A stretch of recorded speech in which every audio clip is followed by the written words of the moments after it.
नमस्कार, मैं दिगंबर कश्यप, न्यूरोथेरेपिस्ट। आज हम इस वीडियो में बात करेंगे बहुत ही कॉमन डिजीज हाई बीपी, जिसे हम हाइपरटेंशन के नाम से भी जानते हैं। दोस्तों, देख रहे हैं आज ये समस्या एक आम समस्या बन गई है, बहुत बड़ी समस्या बन गई है। हमारे देश की बहुत बड़ी आबादी आज हाई बीपी जैसी डिजीज से पीड़ित है। 5 में से 1 व्यक्ति आज हाई बीपी की समस्या से निरंतर जूझ रहा है। बीपी 2 प्रकार का होता है, आप सभी जानते होंगे, सिस्टोलिक और डायस्टोलिक। जब हम बीपी चेक करते हैं तो आपने सुना भी होगा कि ऊपर वाला आपका 120 है और नीचे वाला आपका 80 है। यानी कि जो ऊपर वाला बीपी होता है वो सिस्टोलिक बीपी होता है और नीचे वाला जो बीपी होता है वो डायस्टोलिक बीपी होता है। जिस यंत्र से हमारा बीपी नापा जाता है उसको हम स्फिग्मो मैनोमीटर बोलते हैं। हमारा जो हार्ट है, हमारा जो दिल है, 1 मिनट में 72 से 75 बार धड़कता है। हमारा बीपी कहा जाता है कि नॉर्मल होना चाहिए, यानी कि जो नॉर्मल बीपी की रेंज होती है वो होती है 120/80। यानी कि जो ऊपर वाला सिस्टोलिक बीपी है वो 120 होना चाहिए और नीचे वाला जो बीपी है वो 80 होना चाहिए। और ये काम हमारे हार्ट द्वारा होता है, यानी कि हमारे लेफ्ट साइड में हमारा हार्ट है और हार्ट का अपना फंक्शन होता है कि वो हर समय पंपिंग करता रहता है, लगातार बिना रुके वो पंपिंग करता रहता है। हमारे हार्ट से कुछ नर्व्स निकलती हैं जिसे हम आर्टरी और वेन्स के नाम से जानते हैं। जब हार्ट पंप करता है, यानी कि इस तरीके से वो प्रेशर डालता है, उससे जो निकलने वाला ब्लड है उसे हम सिस्टोलिक बीपी कहते हैं। और जब हार्ट रिलैक्स होता है, यानी कि जब पंप हुआ, इस तरीके से पंप हुआ तो हार्ट से ब्लड निकला जो हमारी बॉडी के अलग अलग सेल्स तक, अलग अलग पार्ट्स तक जाता है।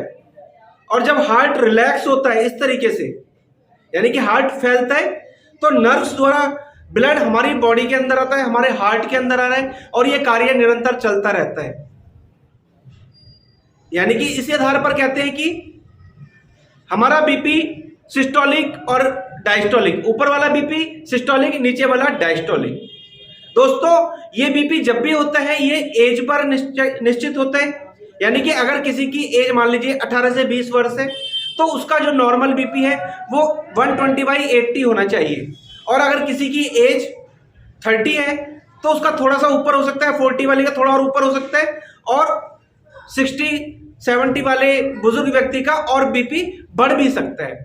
ये 10 से 20 यानी कि लगभग 10 ऊपर नीचे माना जाता है। यानी कि अगर किसी का कहें, जैसे 120 बीपी की बात करें, अगर ये किसी का 130 जाता है यानी कि सिस्टोलिक बीपी, तो इसको हम नॉर्मल कैटेगरी में काउंट करते हैं। और ऐसे ही अगर नीचे वाला बीपी, जिसे हम डायस्टोलिक बीपी कहते हैं, अगर ये 70 तक भी जाए तो ये नॉर्मल बीपी में ही काउंट किया जाता है। इसलिए हम 10 ऊपर नीचे मानते हैं, तो उसमें कोई चिंता का विषय नहीं होता। जिन लोगों को बीपी की समस्या होती है वो दवाई लेते हैं और डॉक्टर्स कहते हैं कि आपको जिंदगी भर दवाई खानी पड़ेगी।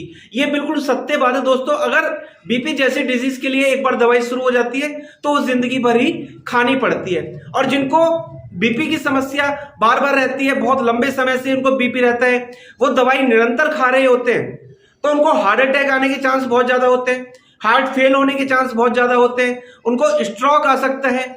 और जिनको भी हाई बीपी की समस्या होती है, देखा जाता है कि उनको आईसाइट जैसी दिक्कत हो सकती है। कई बार देखा जाता है, कहते हैं कि आंखों में खून उतर आया है।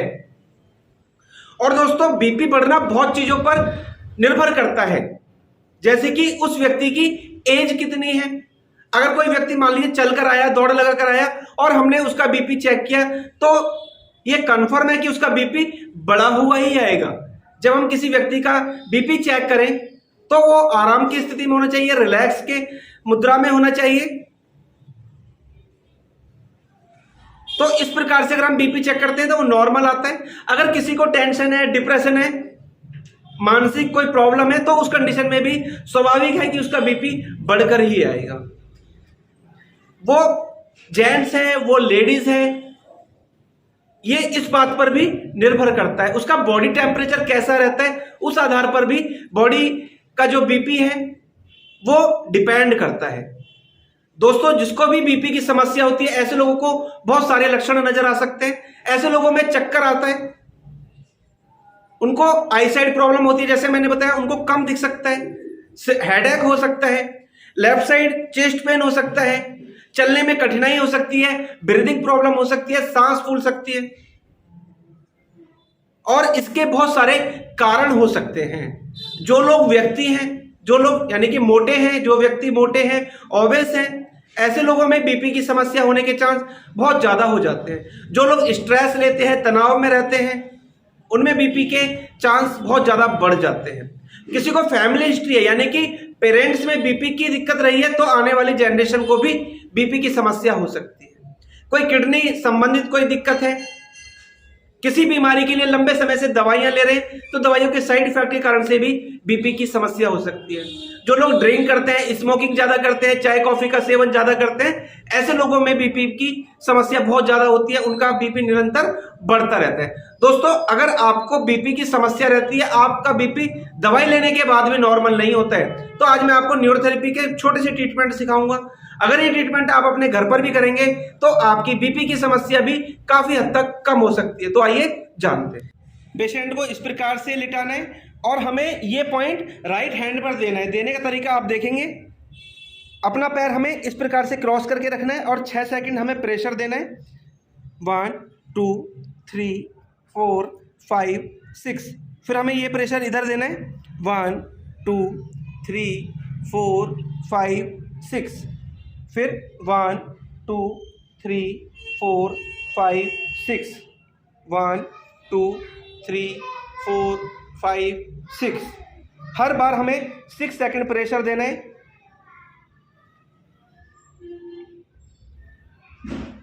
ये हमारा 7वां पॉइंट, ये 8वां पॉइंट, ये अभी 9वां पॉइंट। हर बार 6 सेकंड प्रेशर देना।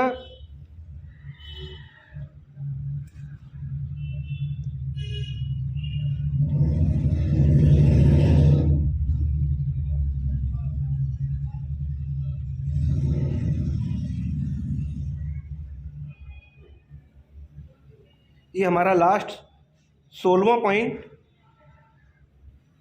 यानी कि हमें पहला पॉइंट यहां से शुरू करना है, यहाँ पे 6 सेकंड प्रेशर, यहाँ पे 6 सेकंड प्रेशर, ऐसा हमें 16 पॉइंट्स में करना है और हर बार हमें 6 सेकंड प्रेशर देना ही है।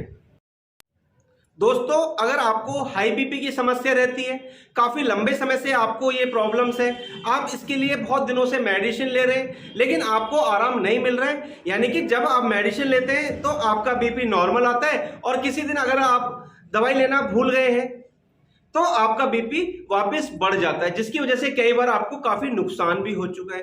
दोस्तों अगर आप बीपी की दवाई ले रहे हैं तो आप दवाई बेशक लेते रहे, साथ में ये जो ट्रीटमेंट मैंने आपको सिखाया ये साथ में आप करते रहे।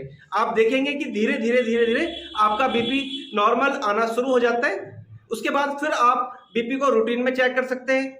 जब आपका बीपी नॉर्मल आना शुरू हो जाता है तो आप फिर अपने डॉक्टर से बात कर सकते हैं।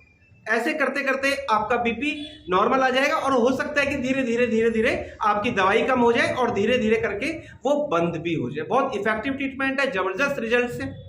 अगर फिर भी कोई समस्या रहती है, आप ठीक प्रकार से नहीं कर पा रहे हैं, कुछ पूछना चाहते हैं, समझ नहीं पा रहे, तो आप हमसे कांटेक्ट कर सकते हैं। हमारे पास न्यूरोथेरेपी ट्रीटमेंट के लिए आ सकते हैं। आपको चाहे बीपी की समस्या या कोई अदर प्रॉब्लम्स है, उसके लिए आप हमसे संपर्क कर सकते हैं, हमारे पास ट्रीटमेंट कराने के लिए आ सकते हैं। उम्मीद करता हूं दोस्तों ये जानकारी आपके लिए बहुत इंफॉर्मेटिव हो सकती है। दोस्तों आप अगर हमारी वीडियो को पहली बार देख रहे हैं, हमारे चैनल को सब्सक्राइब जरूर कर लें, साथ में बेल आइकन बटन जरूर दबाएं, वीडियो को अधिक से अधिक शेयर करें, वीडियो को लाइक करना ना भूलें और बेल आइकन बटन जरूर दबाएं।